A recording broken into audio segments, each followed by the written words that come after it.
Здравейте, приятели! Днес на разходка ще ви отведем до Стария Несебър и по-точно до църквата Света Параскева. Следващата информация е по материали от интернет и по-специално от сайта Wikipedia.bg. Църквата Света Параскева е еднокорабна базилика в старата част на Несебър, датираща от 13-14 век с размери 14,7 дължина и 6,6 метра широчина, с характерен нортекс и олтарна спида. На изток завършва с 5-степенна спида градина от дялан камък и тухли, средуващи се пояси.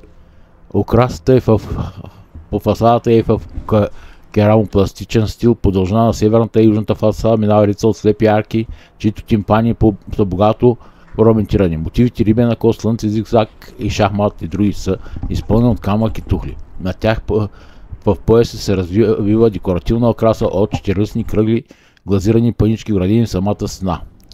Следващото, което ще видите, е икона от дякон от 18 век. Изображението е от църквата Свети Климент.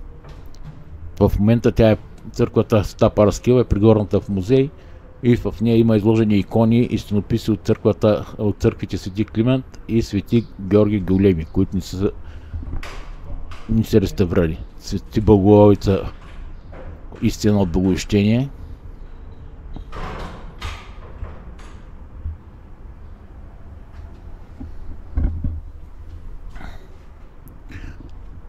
Свети Агатон и Свети Зотик, църквата Свети Георги Големи, 18 век.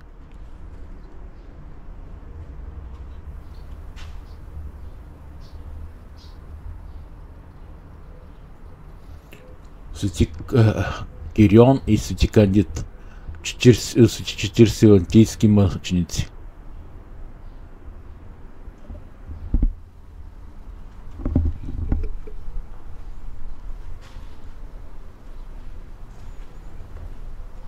Изображение на Свети Евнуик и Евтихий, 40 севастийски мъченици. Свети Илиан и Свети също от Свети 40 мъченици.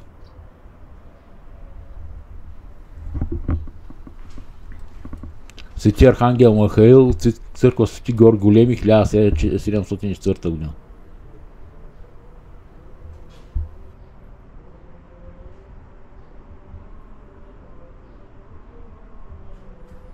Вторият покрив е двускатен, наследство от по-късни векове. Църквата се е развила по височина като типична кръстопулна постройка. Кръст, изразен покров на него в църквата баран с купол. Свети Нестор, църква Свети Георги Големи, 1704 година.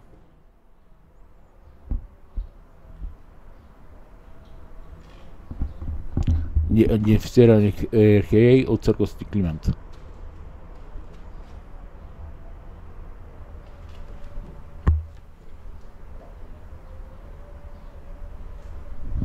Начинието на Свети Горно в Самицата, църква Свети Георги Големи, 1704 година.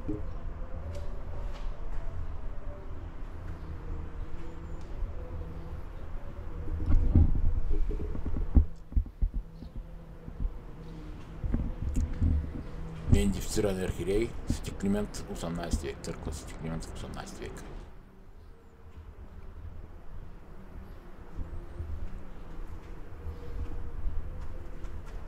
Христос не дръпна око.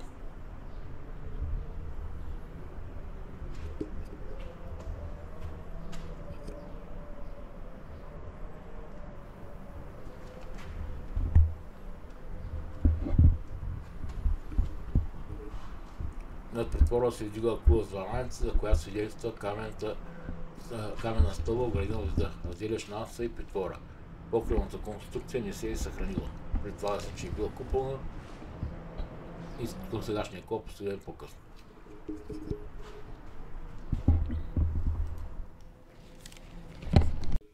Благодаря за вниманието.